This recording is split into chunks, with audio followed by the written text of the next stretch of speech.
మధ్యప్రాచ్యంలో మధ్యవర్తి పాత్రతో అమెరికా అధ్యక్షుడు డొనాల్డ్ ట్రంప్ మరోసారి హెడ్లైన్స్ కు ఎక్కాడు. అంతా తానే చేశానని చెప్పుకుంటూ ఇరాన్ ఇజ్రాయెల్ మధ్య యుద్ధాన్ని ఆపింది తానేనని తనకు తాను సెల్ఫ్ సర్టిఫికేషన్ ఇచ్చుకున్నాడు. అప్పట్లో భారత్ పాక్ మధ్య మధ్యవర్తిత్వం చేసింది నేనే, యుద్ధాన్ని ఆపింది నేనేనంటూ గొప్పలు చెప్పుకున్నాడు. మరి ఇదంతా ట్రంప్ ఎందుకు చేస్తున్నట్లు?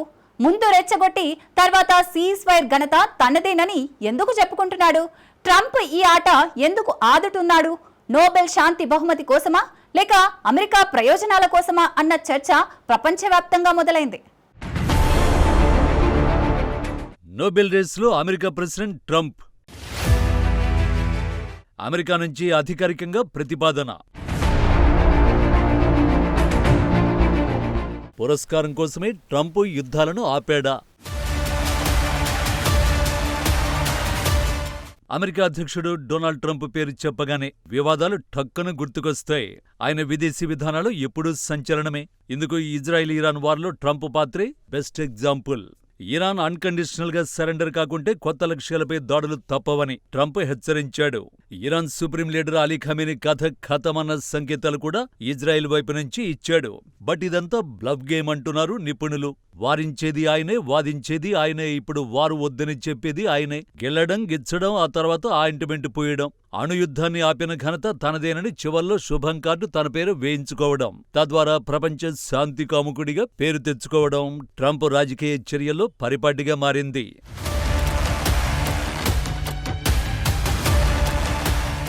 ఇరాన్ ఇజ్రాయెల్ సీజ్ ఫైర్ కు ట్రంప్ చేసిన కృషికి గాను ఈ పురస్కారానికి ట్రంప్ నామినేషన్ సిఫారసు చేస్తూ నోబెల్ కమిటీకి రిపబ్లికన్ నేత బోడీ కార్టర్ లేఖ రాశారు.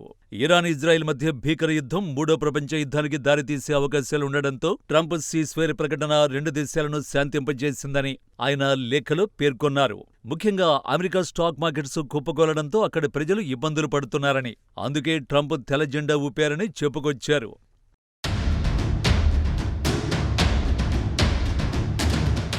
ఈ నేపథ్యంలో 4 రోజుల పాటు భారత్ పాకిస్తాన్ను ఉక్కిరిబిక్కిరి చేసింది. అంతేకాదు ఈ 4 రోజుల్లో పాకిస్తాన్ దాదాపు 25 ఏళ్లు కోలుకోలేకుండా చేసింది. దానికి వైమానిక స్థావరాల్ని కూడా ధ్వంసం చేసింది. ఈ నేపథ్యంలో పాకిస్తాన్లో ఉన్న అమెరికాకు చెందిన పలు కేంద్రాలు కూడా ధ్వంసమయ్యాయి. దీంతో పాకిస్తాన్ భారత్తో కాళ్లబేరానికి వచ్చింది. దీంతో ఇరు దేశాలు సీజ్ ఫైర్ కు అంగీకారం తెలిపాయి. ఈ క్రెడిట్ను తన అకౌంట్లో వేసుకునేందుకు తీవ్ర ప్రయత్నాలు చేశాడు డొనాల్డ్ ట్రంప్. భారతదేశం, పాకిస్తాన్ పరస్పరం యుద్ధం కొనసాగించకుండా నియంత్రించారని, అణు విపత్తుకు దారితీయగలిగే పోరును ఆపేనంటూ గొప్పలు చెప్పుకున్నాడు.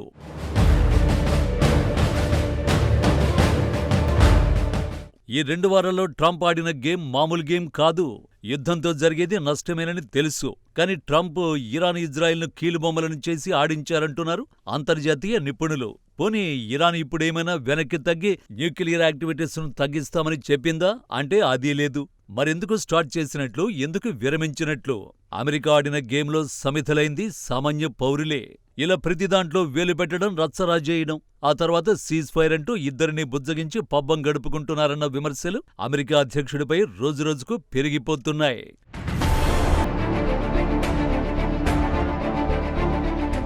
ఇలా Israel, Iran, Ukraine, Russia, Bharat, Pakistan సంఘర్షణల్లో ట్రంప్ చర్యలు వివాదాస్పదంగా మారాయి. జూన్ 23న ట్రంప్ ఇజ్రాయెల్, ఇరాన్ మధ్య సీజ్ ఫైర్ అమలులోకి వచ్చిందని ప్రకటించారు. ఈ ప్రకటన వచ్చిన కొన్ని గంటల్లోనే ఇజ్రాయెల్, ఇరాన్ మధ్య మిసైళ్ల వాన కురిసింది. ట్రంప్ ఇజ్రాయెల్ను రెచ్చగొట్టి ఇరాన్పై దాడులకు పురిగొల్పి తర్వాత శాంతి స్థాపకుడిగా కనిపించే ప్రయత్నం చేశారు అన్నది విమర్శకుల మాట. ఉక్రెయిన్, రష్యా యుద్ధంలోనూ ట్రంప్ చర్చలు జరిపేందుకు మధ్యవర్తిగా వ్యవహరించారు. కానీ అది సక్సెస్ కాలేదు. ఇక భారత్, పాక్ మధ్య ఉద్రిక్తతల్ని తగ్గించినట్లు ట్రంప్ తనకు తాను చెప్పుకున్నారు.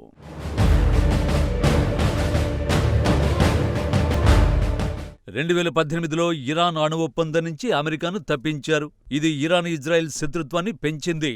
2018-19లో ఉత్తర కొరియాతో చర్చలు జరిపారు. కానీ అణ్వాయుధ కార్యక్రమం ఆగలేదు. ఉక్రెయిన్, రష్యా సంఘర్షణలో 2019లో ట్రంప్ ఉక్రెయిన్కు సైనిక సాయం ఆపారు. దీనివల్ల రాజకీయ వివాదం రేగింది. భారత్, పాక్ మధ్య 2019లో కాశ్మీర్ వివాదంపై మధ్యవర్తిత్వం చేస్తానని చెప్పారు. అందుకు భారత్ తిరస్కరించింది. ఇవన్నీ రెచ్చగొట్టి శాంతి చర్చల ద్వారా గుర్తింపు తెచ్చుకోవాలన్నది డొనాల్డ్ ట్రంప్ వ్యూహమన్నది విశ్లేషకుల మాట.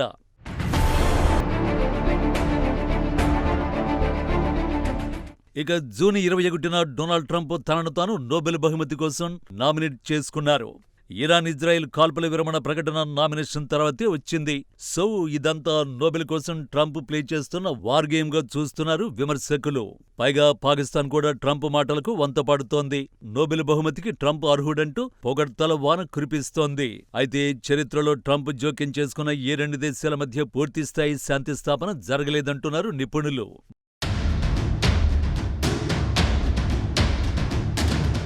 మొత్తంగా అంతర్జాతీయ సమాజంలో ఎవరికి ఎవరు మిత్రులు కాదు, ఎవరికి ఎవరు శత్రువులు కాదన్న సత్యం బోధపడింది. అమెరికా కూడా మొత్తం ప్రపంచంలో తన ప్రాధాన్యత తగ్గినప్పుడల్లా తన ఆయుధ ప్రయోగాల కోసం యుద్ధాలను రెచ్చగొడుతుందనే విమర్శలున్నాయి. గతంలోనూ అబ్రహం ఒప్పందాలు, ఉత్తర కొరియా చర్చలను నోబెల్ బహుమతి కోసం తెగ ప్రచారం చేసుకున్నారు. ఇప్పుడు భారత్, పాక్, ఇజ్రాయెల్, ఇరాన్ యుద్ధాన్ని తానే ఆపినట్లు క్లెయిమ్ చేసుకుని నోబెల్ ప్రైజ్ కొట్టేయాలి అన్నది ట్రంప్ ప్లాన్ గా కనిపిస్తోంది. మరి ట్రంప్ నోబెల్ ఆశలు ఈసారి నెరవేరుతాయా? నోబెల్ కమిటీ ట్రంప్ చర్యల్ని గుర్తిస్తుందా అన్నదానికి కాలమే సమాధానం చెప్పాలి.